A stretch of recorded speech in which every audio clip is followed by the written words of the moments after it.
Pat Chavatica here, your local realtor in Monmouth County and Ocean County and the surrounding counties in central New Jersey. All right, so the home buying process, as complicated as it is or stressful as it can be a lot easier when you're working with the right person. So I put together a quick 10-step home buying process video here, simplified. So let's go through those real quick. I'm going to pull up the document. If you stay to the end, watch the video. I'm going to add some color and some insight as I go through this quick video, but then download the document. It's got other tips and tricks and suggestions that you can use to your benefit. It's free. Download it and print it out and use it. Let's get started. So let me pull up this document. I'm going to leave it on one slide of the flow, but there's a series of other slides that you can have. Let me share it with you. Okay. All right. So as you can see, it has other stuff in here. I'm not making it up. You should definitely read through it. Okay. But I'm just going to stick to the general flow. So let's get through the 10 steps really quickly. So step number 1, knowledge is power. So consult with your realtor. 30 minutes, 45 minutes, let them explain the process. And you got to know before you get into be all stressed out about something that you don't need to be stressed out about. Gain that knowledge, tap into them. They do it every day. Ask questions. Okay, become comfortable with the process and what to expect along the way. Step 1, consult with your realtor is number 1. Okay, step number 2, ask your realtor for referrals to lenders that they've used before that have successfully closed transactions. Step number 2 is pre-approval.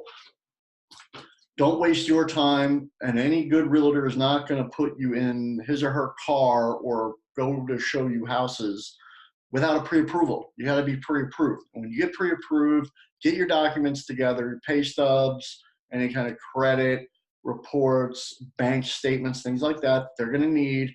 Okay, there's going to be 2 or 3 iterations of documentation that you're going to have to provide to your lender, and get pre-approved.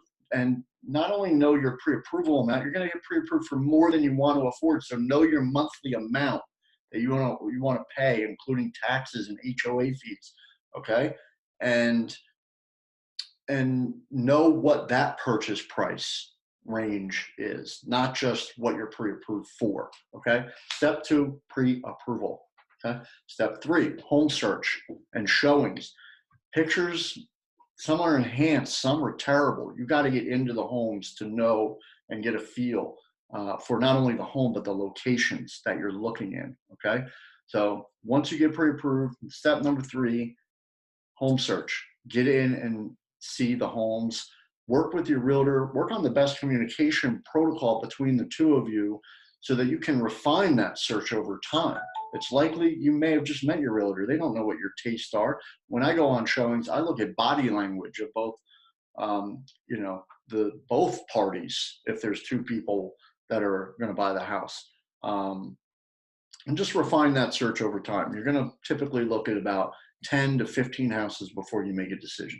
Okay. Step number 3 is the home search and showing. Step number 4, making offers. But not only making offers, making strong offers. It's a competitive market out there. Make sure your offer is strong. And there are many different tactics that good realtors do and know to make your offer stronger than the next buyer. Okay. So make strong offers and make sure you know the comps, because that's going to come back around in a future step that I'll discuss in a minute.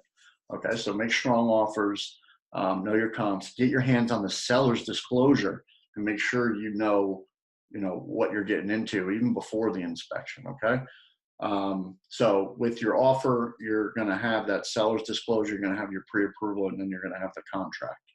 Okay, so that's step number 4, offers, a strong offer. Step number 5, this may be a little bit different in New Jersey than other states, but in New Jersey, attorney review, typically 3 to 5 days. Both attorneys are going to overwrite with a rider a lot of what's in the standard contract that you just negotiated. So you're going to have to negotiate a little bit again. Okay. Now, keep in mind, other offers can come through while you're in attorney review. So make sure you're pushing to get that under contract. Under contract doesn't happen until the conclusion of attorney review. Okay, so that's step number 5. Step number 6 is the inspections. You're going to want to go to the inspection as the buyer and the buyer's agent. Usually the listing agent and the sellers, hopefully they're not there, because this is your time in conjunction with the seller's disclosure to verify all that and to find other issues, all right, and to be comfortable with what you're about to buy. If the sellers are there, the buyer's not going to be all that comfortable. Okay, so when you do the inspection, ask your realtor about inspectors that they've used in the past. You're not only inspecting the home, but pest, radon, mold, okay? And what you're looking for is health, safety, and structural issues. You're not there to negotiate and, using it as a pricing tactic, okay? So health, safety, structural, 24 to 48 hours after you do the home inspection, the inspector should send you a report. It's about a 40 page report, give or take. It's going to list everything in there. You don't want to negotiate every single item. Focus on the health, safety, and structural issues. Okay? Once negotiations are doing well and everybody feels confident that you're going to proceed with the deal, you're going to move on to step 7. The lender will order the appraisal, because you're going to have to pay, as the buyer, a couple $100 for that appraisal. And if the inspection's going to fall through, why waste a couple $100? All right, so step number 7 is the appraisal. One of the agents have to go. The buyers and the sellers do not need to be there, depending on the square footage and size of the house. They're typically 15 to 30 minutes, if that. Okay, so one thing to be aware of during the appraisal is what I mentioned before in the offer, is knowing the comps. Because if the appraisal value comes in lower than the purchase price, then what's the plan? Is the buyer going to bring more money to the closing to cover the gap? Or are you going to ask the seller to lower their price? Not likely. But depending on how long it's been on the market and the seller's motivation, or even you as the buyer, your motivation, you got to figure out the plan, know what you're going to do. Okay, so that's the appraisal. Step number 8, mortgage commitment. Here we get into the 3rd iteration of documentation that's going to be required. Okay, your latest pay stubs, more bank statements, whatever it might be. Are you getting a gift for the closing cost or for part of the down payment from a family member, a letter, what have you? Mortgage commitment, documentation. And the number one thing I would say here is, as you started this process, don't go buy major stuff. All right, don't run your credit all the way up. Don't go buy washers and dryers and cars. You don't buy major items that's going to throw off potentially your debt to income ratio, and you're not going to get the mortgage commitment. So don't buy major stuff. But once you get this mortgage commitment, you start to get into getting your movers, the logistics for your movers, hiring movers, understanding transferring utilities on closer to the closing date. And that's when you can feel comfortable that you're going to start proceeding with those things. And then in step number 9 is the title and closing disclosure. Title insurance is not required for every deal. If you pay a cash deal, it's not required. If you do a quick claim deed, it's not required. But with any purchase, I always suggest you get title insurance. That's going to ensure that you have clear, free and clear ownership of the property without any liens, without any other problems. And the title company, and through their searches and their processes, are going to record it through, local municipality and town records, county records, to make sure that everything is done on the up and up. And then on step 10, closing day. Okay, so on step 10, the most important part of closing day is, to me, is the walkthrough with your realtor. Go to the house.